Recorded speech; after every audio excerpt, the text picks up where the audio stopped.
Dice, y cuando hubieron cantado el himno, salieron al monte de los olivos.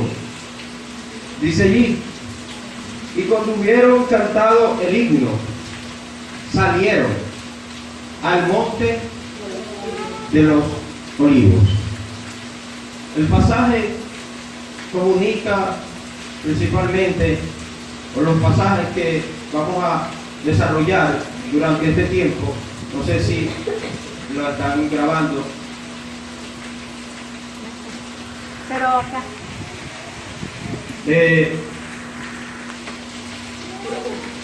Lo que vamos a desarrollar, ahí arriba en su Biblia sale: Jesús anuncia la ¿qué?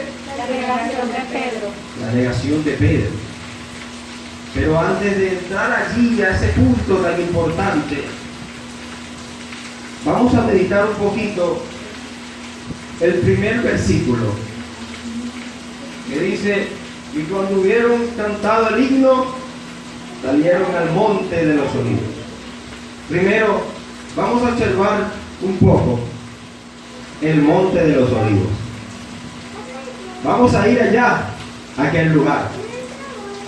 Vamos nosotros a meditar en esa palabra, monte de los olivos.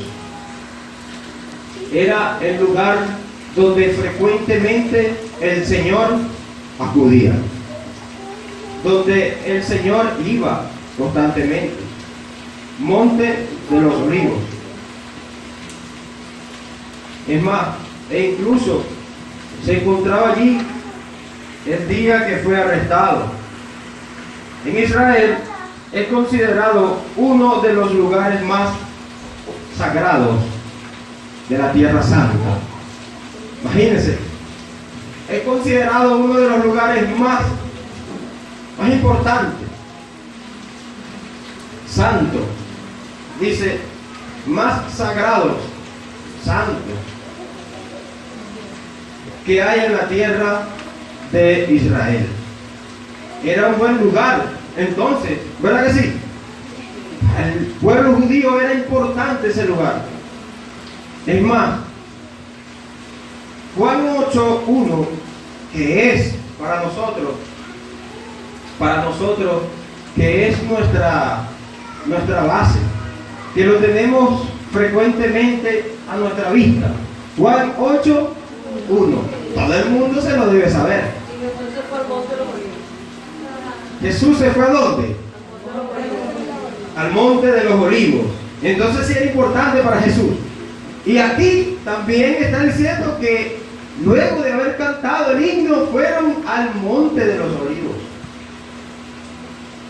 Importante entonces el lugar. También era el lugar de muchos eventos bíblicos importantes. Por ejemplo, en los Hechos de los Apóstoles se nombra como el lugar desde que Jesús ascendió al cielo. Era un lugar muy importante para el Señor. Tanto el monte de los olivos como el Getsemaní tienen un significado, hermano. Significa prensa de aceite. Monte de los olivos. Prensa de aceite. Monte de los olivos. Por eso que a veces la gente dice, oye, pero ahí en la iglesia es fuerte, ¿sabes? Es como una prensa. Oye, ahí la corrección, una prensa. Y la gente mira esa parte, pero no ve que también esa prensa te saca algo bueno, ¿sí o no? ¿Verdad que sí? Porque tú con esa prensa has podido creer. Entonces, oye, fue para algo bueno. Esa parte mucha gente no la ve, pero el Señor sí la conocía. Nuestro Señor sí sabía qué era lo que representaba el monte de los olivos. Sabía que era un lugar un lugar de prensa, donde se exprimía. Y para él eso representaba lo que él mismo iba a pasar. Pues él sabía que como se exprimía el olivo, así también él iba a ser exprimido. Lo sabía clarito. Y él no evadía el lugar. No era de aquello que evade. No, yo no voy para la iglesia porque es que allá me van allá me van a hablar la palabra de Dios, y la palabra de Dios, hablarla con la verdad, de verdad, interpretarla correctamente. Es como una prensa. Por eso es que yo mejor no voy hoy, porque es que el hermano Richard también se aplica, ¿sabe? Yo pensé que el hermano Richard en ese sentido iba a hablar de la palabra, pero poco. Dice alguno, aquellos que evaden el venir al consejo. Cristo no era de esas características. Nuestro Cristo sabía que ahí había una prensa, y le hacía recordar de seguro. Sabía que así iba a ser el prensado.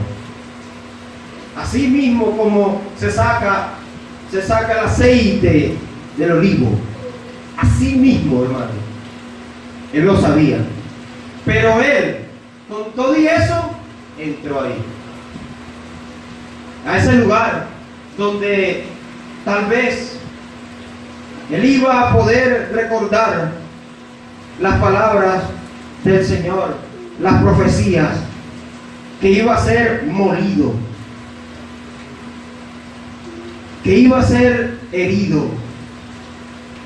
Ciertamente nuestro Señor tenía una fortaleza impresionante. Esa es la fortaleza que el cristiano debe tener, hermano. Que aunque sabe que aquí, al venir a la casa de Dios, a la verdad, a la palabra de Dios, va a ser corregido, instruido. El Señor dice en Hebreo que debemos nosotros soportar la disciplina, porque Él dice, yo sé que no, a lo primero no es para gozo, lo primero es a causa de tristeza. Te va a causar tristeza, sí, la disciplina del Señor, pero luego, que es la parte que hay que ver, lo mismo que sucedía con el olivo. Él era exprimido, sí, era exprimido, hermano, pero más luego, ¿qué sucedía? ¿Salía qué? ¿Qué salía? El aceite. El aceite. Y ese aceite vale lo mismo que el aceite batel, el que salía antes. ¿Vale lo mismo? ¿Tiene los mismos beneficios? ¿Verdad que no? El aceite de oliva tampoco todo el mundo lo consume. ¿Por qué? Porque es caro. Es costoso. Y va a salir algo costoso. De ese exprimir, iba a salir algo muy costoso. De ese exprimir, iba a salir algo que valía mucho. Sí, el Señor frecuentaba allí. De seguro le hacía recordar esas cosas. Y él miraba y decía, tal vez así seré exprimido yo, pero sé que saldrá algo muy valioso para el mundo. ¿Qué salió luego de ser exprimido el Señor? La salvación de tu vida y de mi vida. La salvación de tu vida y de mi vida. Vale la pena a veces entonces soportar la disciplina. Vale la pena a veces, hermanos, soportar en el Señor y atravesar lo que fuere conveniente para nuestra vida, con tal y que el Señor saque lo mejor de nosotros. Saque entonces afuera y manifieste la imagen de Cristo en nosotros. Eso sí es bueno, hermano, porque la enseñanza del crisol, del cristiano, es lo mismo. El crisol metido allí, en ese horno, en ese fuego, pero luego de todo eso sale el oro. ¿Cómo sale? ¿Sale malo? ¿Sale dañado? ¿Sale cómo? Sale limpio, puro, resplandeciente. Así también, luego de nosotros ser metidos allí en ese lugar de prensa, donde nos exprimen fuertemente y viene la palabra de Dios y nos exhorta, también entonces podría hacernos el bien. Podría sacar y manifestar ahora un hombre nuevo, libre, puro, con más pureza, con más santidad. Lo sabía el Señor, que representaba todo lo que había sucedido ahí, allí en ese lugar. Él también lo sabía, de seguro, pues Él es el Dios Todopoderoso. Y eso tiene una gran representación. Y fíjese que luego pasamos también a una escena muy importante. Pero ya va, no nos vayamos allá todavía. Todavía no vamos a entrar allí para meditar. Todavía vamos a quedarnos en el versículo 30. Todavía. También nos hace falta meditar cuando habla acerca del himno. Fíjese que él primero cantaron himnos. Primero cantaron himnos. Primero cantaron himnos. Y luego entraron al monte de los olivos. Tiene una gran importancia el que ellos hayan cantado el himno antes de entrar. Por supuesto que lo tienen. Fíjese algo muy importante. Himnos, cántico, significa himno, cántico, poema, gradualmente, corto. Significa el himno. Fíjese esto. El significado de himno para el pueblo de Israel y bíblicamente para nosotros es la meditación espiritual. Ellos meditaban espiritualmente. Vamos a escucharlo aquí. Dice así: la palabra himno significa que ellos meditaban espiritualmente. Meditación. El himno no era para pachanga. El himno no era como ahora es para ganar plata. Hacen himno supuestamente, pero es para, usted sabe, para multiplicar sus bienes. Para eso ahora los cristianos de ahora han tomado todo esto para hacer una mercadería con los himnos. Pero los hermanos verdaderos y el pueblo de Israel no tomaba eso para hacerse rico, como ahora la gente vende los CD. Y sabemos esa historia, todos lo sabemos. Conciertos. Ellos no hacían conciertos. No, de ninguna manera. ¿Tú sabes para qué ellos cantaban himnos? para meditar. El himno era para meditar. Hermano, cuando vengas a la congregación y cantes un himno, por favor, no lo cantes en vano. Medita. Medita allí también en ese himno. Qué hermoso es cuando el hombre viene a la casa de Dios y puede cantar con entendimiento. Puede cantar meditando, hermano, meditando en esas palabras, meditando en Dios. Así es que se canta, así es que cantaban los hombres de Dios. Así. No era por cantar, porque por cantar los mundanos cantan. Y ellos cantan barriendo, no sé qué. Pero no meditan. ¿Qué van a estar meditando? Si están ahí, usted sabe, deleitándose. No, así no es. Así no cantaban nuestros hermanos. No. Significa, ¿qué es lo que significa? Oh, meditación espiritual. Pero también representa algo muy importante. Representa para los cristianos representa edificación y fortaleza. Edificación y fortaleza. El himno que estaba cantando el Señor no era paz. Ay, porque ya terminamos de comer.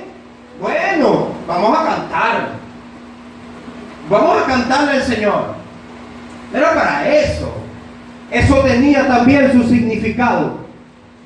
Eso también tenía su significado, hermano. Claro que sí, todo lo que el Señor hacía tenía un significado, tenía una representación. Y esto también era un significado. Todo lo que el Señor estaba haciendo, cada paso que Él daba, significaba algo. ¿Y por qué esto no? Por supuesto que sí. Y parece interesante que ellos lo hicieron antes de entrar al monte de los olivos. Pero le voy a dar un dato importante, interesante para que lo anote, si quiere, y lo pueda confirmar también. Los himnos eran cantados en la fiesta o en las celebraciones que hacían los del pueblo de Israel, sobre todo en la Pascua. Cuando ellos estaban celebrando allí, cantaban himnos. Eran también cantados o entonados después de comer o antes de la comida. Sobre todo estos salmos, se presume que uno de los salmos que cantó el Señor fue el Salmo 115 o el Salmo 118. Si esto fuera así, hermanos, si esto fuera así, tendría mucho sentido. Si de verdad fuese así, que Cristo cantó el Salmo 118, tendría sentido. Cuando tú vas y observas el Salmo 118, tú entiendes algo impresionante. Tú ves allí como si estuviera Cristo hablando. Si quiere, vaya allí el Salmo 118, por favor, rápidamente. Salmo 118, y lea entonces, y va a encontrar algo impresionante. Lea el versículo 5 hasta el versículo 9. Desde la angustia invoqué a Jehová, y me respondió Jehová, poniéndome en lugar espacioso. Jehová está conmigo, no temeré lo que me pueda hacer el hombre. Jehová está conmigo entre los que me ayudan.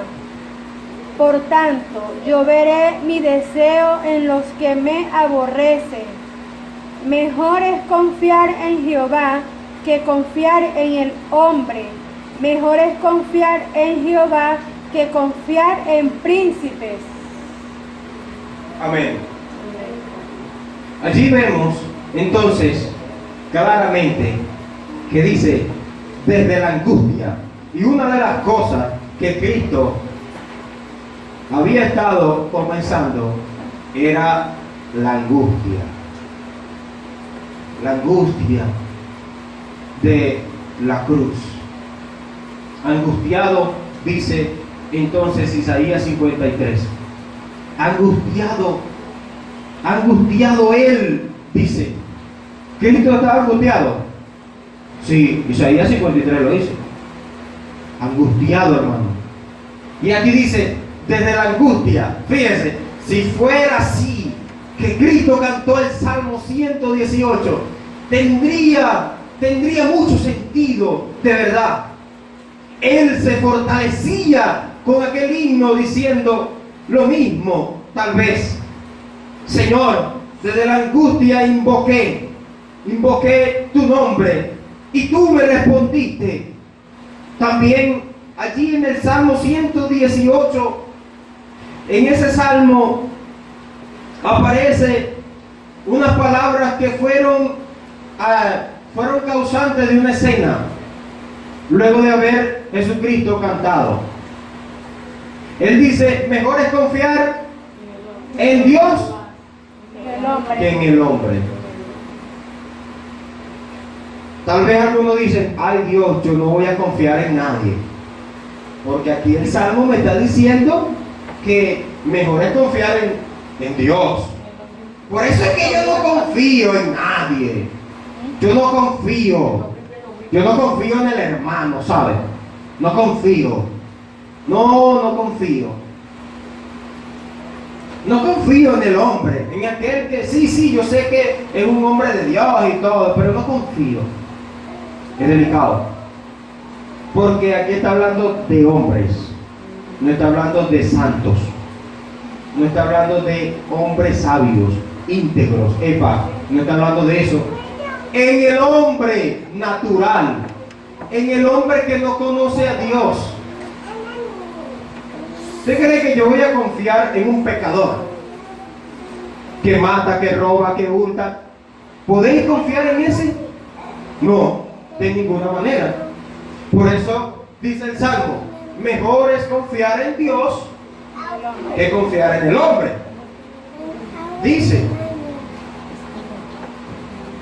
Es más, el apóstol Pablo sí confiaba.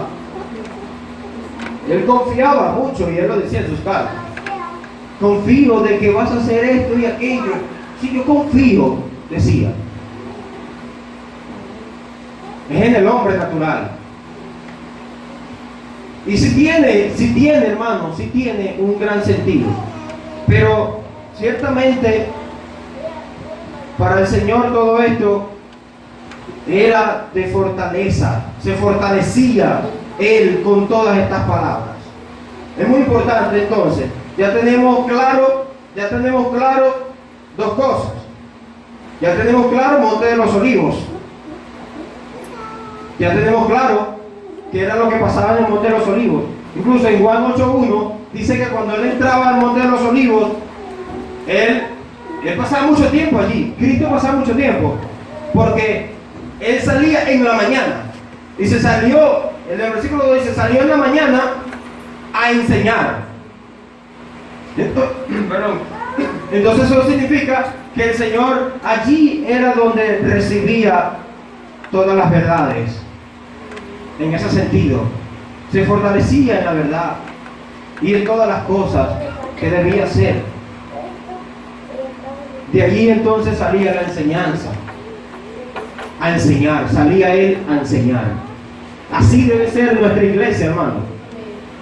De aquí tienen que salir gente a enseñar la palabra de Dios. No a blasfemarla, no, a enseñarla, a mostrarla con ejemplos. Así debe ser. Y siempre se nos ha indicado eso, ¿sí o no? que aquí se enseña. ¿Dónde está la visión?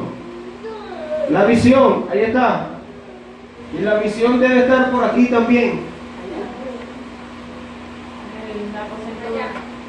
Ahí está la visión y la misión. Y una de las cosas que por obra de Dios nuestro pastor colocó allí es enseñar, vivir. Enseñar, pero también vivir. Amén. Muy bien. Ya hemos visto dos cosas. Monte de los Olivos y ¿qué más? Los himnos, que representaban también la meditación. ¿Sí? Cuando uno está cantando, no está uno pensando en otra cosa. No. Esa es una de las situaciones que pasa mucho.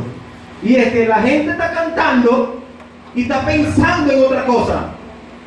Pero el cántico no es así. No es de esa manera.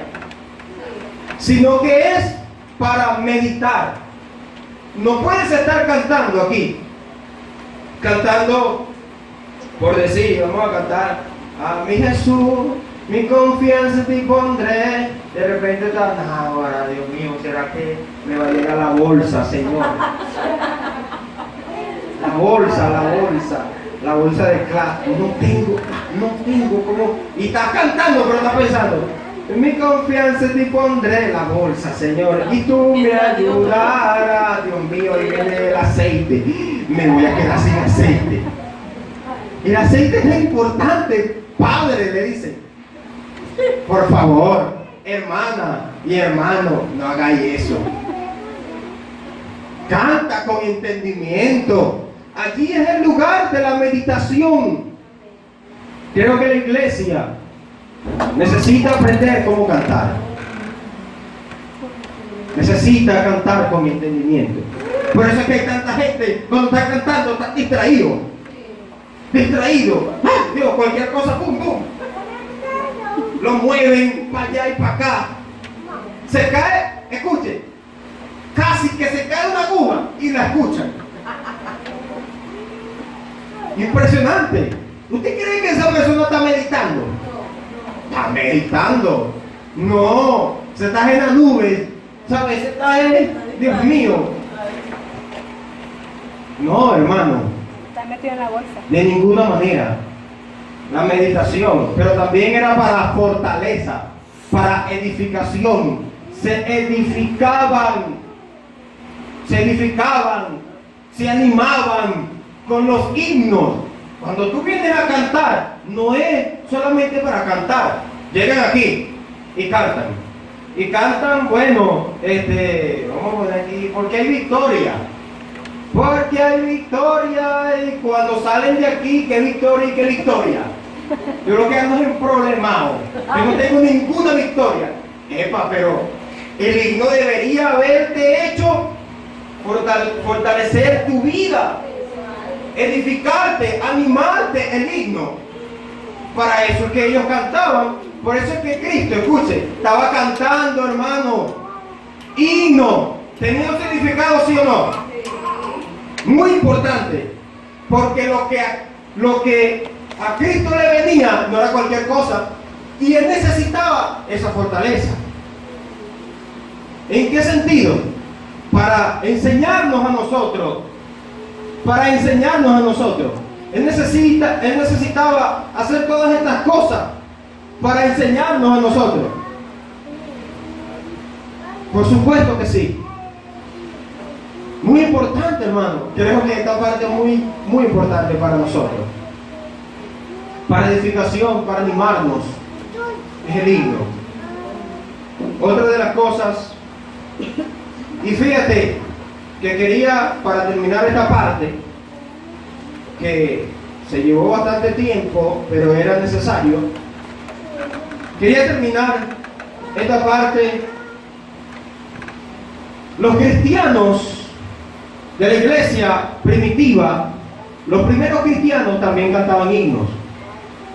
Es más, en Hechos 16, usted consigue ahí, cuando Pablo y Silas cantaron himnos.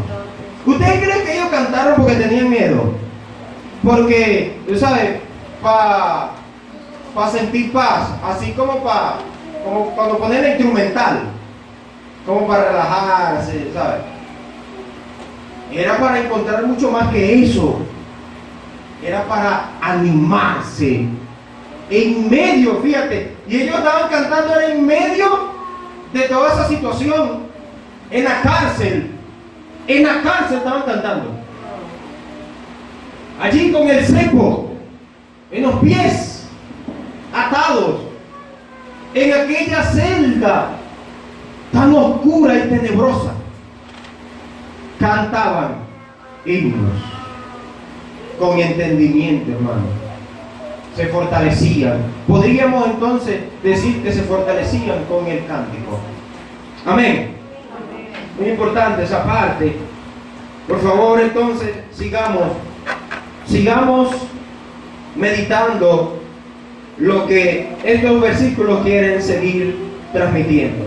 Y dice el versículo 31, dice: entonces Jesús le dijo: todos vosotros os escandalizaréis de mí esta noche. ¿Cómo dijo?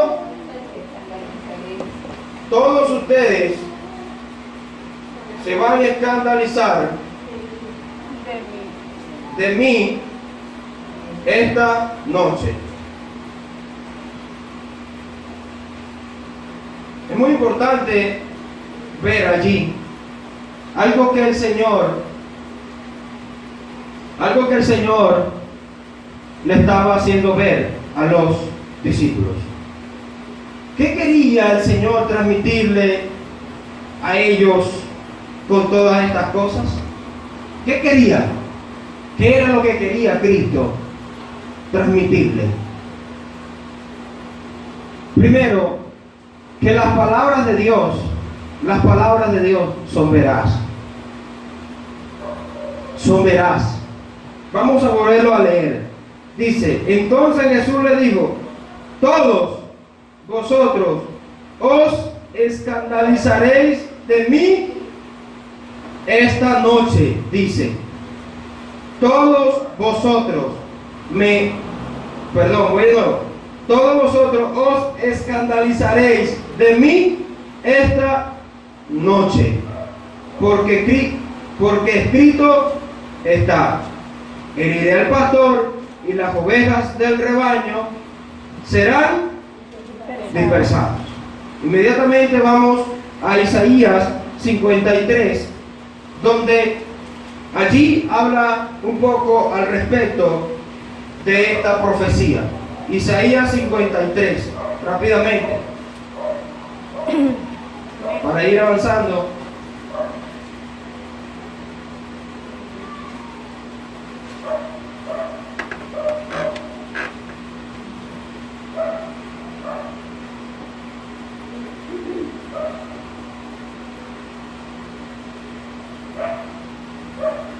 ¿Quién lo puede leer? Isaías 53. Completo. Vamos a leer aquí desde el versículo 4, 5 y 6. Hasta ahí lo dejamos, por favor. Ciertamente llevó Él nuestras enfermedades y sufrió nuestros dolores, y nosotros le tuvimos por azotado, por herido de Dios y abatido. Mas Él herido fue por nuestras rebeliones, molido por nuestros pecados. El castigo de nuestra paz fue sobre Él, y por su llaga fuimos nosotros curados. Todos nosotros nos descarriamos como ovejas, cada cual se apartó por su camino, mas Jehová cargó en Él el pecado de todos nosotros. Amén. Primer punto. Dios sabía. Cristo sabía lo que decía sí o no. Cristo sabía lo que decía sí o no. ¿Eran palabras profetizadas sí o no? Él sabía lo que decía.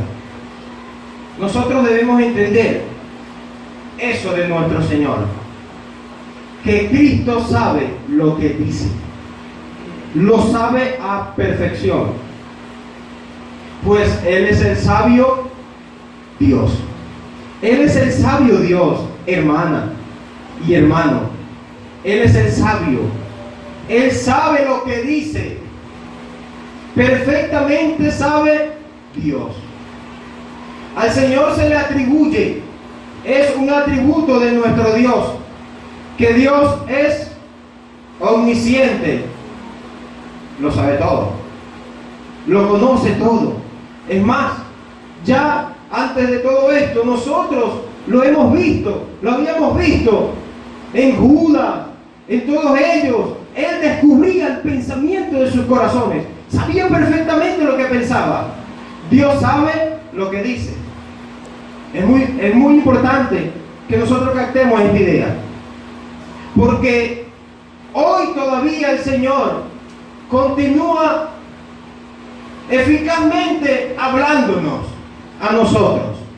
Cuando el Señor te da un consejo, escucha, cuando la palabra de Dios viene a tu vida y a tu corazón, a tu casa, a tu familia, esa palabra no viene por venir. Él sabe lo que te está diciendo. El consejo que se te ha dado no es porque, ay Dios, porque el pastor, el hermano o la hermana, yo creo que están como equivocados, ¿sabes? Ellos como que no saben lo que están diciendo, lo que me están comunicando de la palabra de Dios. El consejo que me están dando, escucha, de la palabra de Dios, de la palabra de Cristo. No, parece que no saben. A veces nos encontramos con esa parte. Los hermanos, no, yo creo que no es así. Pero si ya te lo dijeron bíblicamente, escucha, lo mismo que estaba haciendo Cristo. Cristo estaba afirmando lo que decía con qué, con la palabra, ¿sí o no? ¿Sale a dónde? En Isaías 53, ahí dice que Él fue herido y heriré. Dice, y Él me herirá, me va a herir. Él estaba afirmando lo que decía con la palabra de Dios.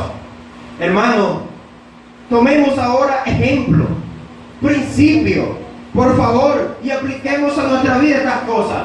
Cuando el consejo de Dios viene a tu vida y está fundamentado en la palabra de Dios, ¿qué debes hacer? ¿Contrariarlo? No, hermano, de ninguna manera. Cuando viene es porque Dios sabe lo que dice. Dios sabe por qué te lo dice. Dios sabe por qué. ¿Por qué viene el consejo a tu vida? No es en vano, hermano, no va a ser en vano. Esas palabras no van a ser en vano. Te aseguro que no. No van a ser en vano. Y se te afirma en la palabra de Dios. Se te dice dónde está, bíblicamente, cómo debes conducirte. Y todavía tú vienes y dices, no, pero yo creo que no. Sí, todo es bíblico, todo es bíblico. Sí, en la iglesia es bíblico, es pura Biblia, es bíblico, pero no crees, pero no piensas que Dios sabe lo que dice. No, sí, yo creo que Dios sabe lo que dice. ¿De verdad? Porque a veces entonces te colocas así en esa posición como que, ay, sí, pero no. Yo creo que tú no sabes lo que crees. En ese sentido, es muy confrontativo lo que viene ahora. Pues dice lo siguiente.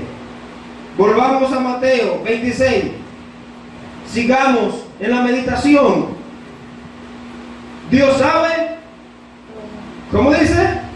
Dios sabe lo que dice. Él sabía exactamente lo que iba a suceder. Pero dice el versículo 32. Pero después que haya resucitado, iré delante de vosotros a Galilea. Pero después que haya resucitado, iré delante de vosotros a Galilea, dice el Señor. Respondió Pedro, le dijo, aunque todos se escandalicen de ti, yo nunca, dice, yo nunca, yo nunca me escandalizaré. Jesús le dijo, de cierto, que esta noche, antes de que el gallo cante, me negarás ¿cuántas veces? 3 veces. ¿Usted sabe qué estaba haciendo este señor Pedro? Intentó hacer con Jesús.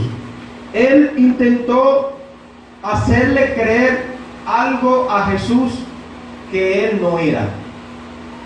Él intentó hacerle creer a Jesucristo algo que él no era, para no decir otra frase.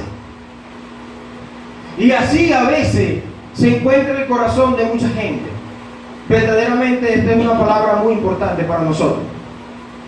Intentamos aseverar, hacerle creer a la gente que confíen en nosotros.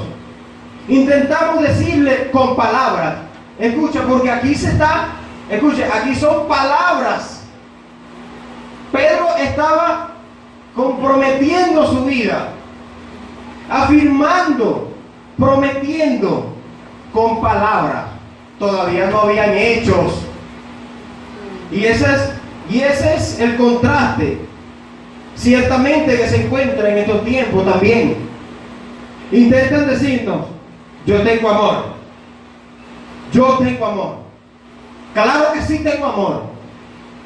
Cuando escuches esa clase de gente, ahí podrías tú decir, Pedro, me negarás. Tú negarás, Pedro. Todavía existen Pedro vivos, como dice nuestro pastor. Todavía hay Pedros. Hermano, todavía hay. Yo tengo amor. Y tratan de hacernos creer lo que no tienen. Yo soy, sobre todo la frase de estos tiempos, ¿cuál es? Yo soy cristiano. Yo soy cristiano. Intentan hacérnoslos creer. Escucha, sin obras, sin hechos. Todavía no tenía hechos Pedro. Pedro, ¿qué hechos tenía? Si Jesucristo le está diciendo, en esta noche me vas a negar. Todavía no tenía los hechos. Y eso es lo que pasa. Tú dices que crees en Dios, pero no tienes hechos. Todavía has hecho. Si quieres, afirma tu creencia, pero también afírmalo con hechos. No solamente con palabras. Afirma que amas y no odies. No, yo amo, pero siguen odiando. Tienen rencor. No. Yo con ese varón ni pendiente, ¿sabes? Ni pendiente. Pero yo amo, dice. Yo tengo amor, Pedro. Eso se llama Pedro, yo. El nombre de ellos es Pedro. Pedro en aquella falta de entendimiento. Ciertamente. Y así se encuentra mucha gente en ese mismo estado, hermano. Todavía sigue lo mismo de mucha gente. Pero para ir avanzando y para proceder a una parte muy significativa, es muy importante, hermano, que nosotros nos guiemos por la sabiduría de Dios. Por la sabiduría de Dios. Hay que reconocer que nuestro Dios es sabio. Por favor, vamos a leer rápidamente Romanos 1:22. Un consejo que nos da la Biblia. Y otro que busque Romanos 12:16. Por favor, rápidamente, los hermanos que son rápidos, Romanos 16, 27. Y terminaremos con Tito, versículo 1, Tito capítulo 1, 17. Romanos 1:22. Profesando ser sabios, se hicieron necios. Amén. Profesando ser sabios, se hicieron necios. Dice ahí el apóstol. ¿Vio? Que no debemos dejarnos llevar por lo que nosotros supuestamente creemos. Yo coloqué aquí, ¿verdad?, una frase muy importante. Las palabras de Cristo son creíbles. Las palabras de Cristo son creíbles. Pero vamos a seguir leyendo. Entonces, Romanos 12, 16, ¿qué dice? Entre vosotros, no antiguos, sino asociándonos con los humildes. No seáis sabios en vuestra propia opinión. No seáis sabios en vuestra propia opinión. Pedro, él estaba diciéndole al Señor, confía en mí, Señor. Mire, este que está aquí va a poner su propia vida por ti. Sí, oye, la percepción de Pedro era aparentemente muy firme. Escucha, ante la sabiduría de Dios, imagínate, ante la sabiduría de Dios, él decía, él estaba contrariando las palabras de Cristo. Él estaba contrariando, ¿sí o no? Cristo le había dicho, epa, ustedes todos se van a escandalizar, a esparcir, ¿sí o no? Y él estaba diciendo, no, Señor, tú te equivocaste. En ese punto, Señor, yo creo, te enseñaré yo, Señor. Yo también tengo sabiduría, ¿sabes? Tengo mucha sabiduría. Yo sé que tú eres Dios y lo sabes todo, pero yo también soy tu discípulo y sé mucho. Yo sé tanto que te voy a decir, Señor, te equivocaste. Yo voy a contrariar lo que tú estás diciendo. Eso no va a ser así, ¿sabes? Así no va a ser. Así no va a ser. ¿Tú sabes lo que va a pasar? Mira, yo te voy a echar cuento. Es más, yo soy un pronosticador. Yo voy a profetizar. Prácticamente él quería decir, mira lo que va a pasar. Lo que va a pasar es que yo, este que está aquí, yo, va a ser fiel, Señor, a ti. Muy fiel, sabio en tu propia opinión. El Señor lo miraba, de seguro que lo miraba. Yo sé que quieres hacerme creer algo que tú no tienes, que tú no eres. La sabiduría del hombre. Y sigue, vamos a seguir con los otros versículos para ir terminando, que ahora tenemos, son las 8 en punto. Vamos a terminar entonces con Tito, capítulo 1, versículo 17. Profesan conocer a Dios, pero con los hechos lo niegan, siendo abominables y rebeldes, reprobados en cuanto a toda buena obra. Amén. Profesan. ¿Tú sabes lo que estaba haciendo Pedro? Profesando. Pedro estaba profesando su fidelidad. Sí, hermano. Desde ahora yo voy a andar en los cultos, hermano. Desde ahora yo voy a ser fiel, pastor. Desde ahora, mire, desde ahora yo, hermano, no sé ni qué decir. Porque es tan profundo, está tan dentro de mi corazón. Es más, pastor, ¿sabes algo? Voy a dar mi vida por ti. Yo voy a dar la vida por iglesia. Profesando. Ahora entiendo cuando Él nos dice, Yo espero sus hechos para ver su profesión, para ver si es verdad que esa es la profesión, para ver si es verdadero. Los hechos demuestran, hermano, lo que verdaderamente somos. Pero algo muy importante que quiero resaltar ante todas estas cosas es que ante la sabiduría de Dios, escucha, ante esta sabiduría poderosa y grande, no hay nada que contrariar. Yo, haciendo exégesis del texto, yo diría que mejor a Pedro le fuera resultado si él se fuera quedado callado y creer absolutamente lo que Cristo decía. Creo que fuera sido mejor. Sin embargo, él afirmó algo que él no tenía, contrariando el anuncio de Cristo. Por eso es que el tema dice, Jesús anuncia la negación de Pedro.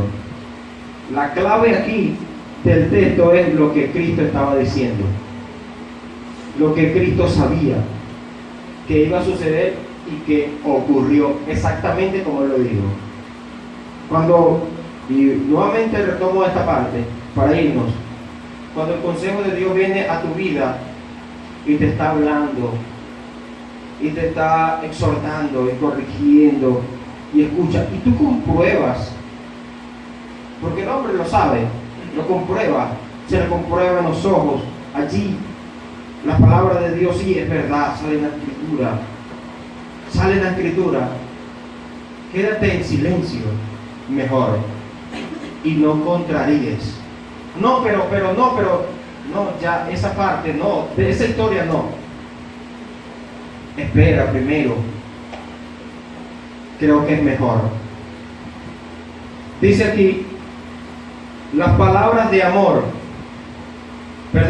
la palabra amor en la boca del hombre sin piedad se escuchan como palabras de iniquidad. La palabra amor, aquel que dice yo amo, pero no tiene piedad, esa palabra en la boca de él es como si fuera una iniquidad. Se escucha como una iniquidad. Lo que adorna esa palabra es la obra, lo que la hace ver hermosa.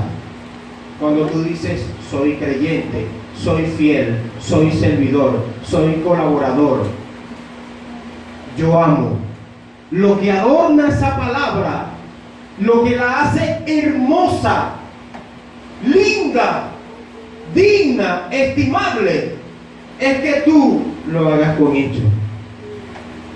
Lo hagas con hecho. Tú le asumas a eso el hecho. No tenía sentido lo que decía con los hechos que él hacía. Las palabras de los hombres no tienen veracidad ante la veraz y eficaz palabra de Dios. La palabra de los hombres no tienen veracidad, no tienen ninguna verdad absoluta ante la palabra veraz y eficaz de nuestro sabio Dios. Nuestro sabio Dios. Por eso nosotros debemos siempre entender, comprender que nuestro Dios sabe lo que dice. Aceptarlo. Amén. Bueno, gracias a Dios hemos terminado esta parte. Creo que pudimos entender varias cosas muy importantes de la palabra de Dios. Si nosotros nos guiáramos por lo que Él sabe, nos iría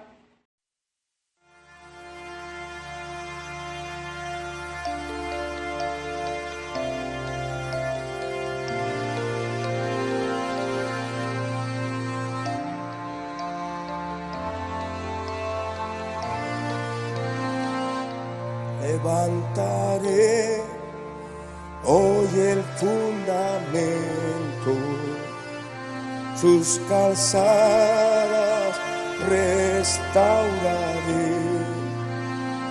levantaré muchas generaciones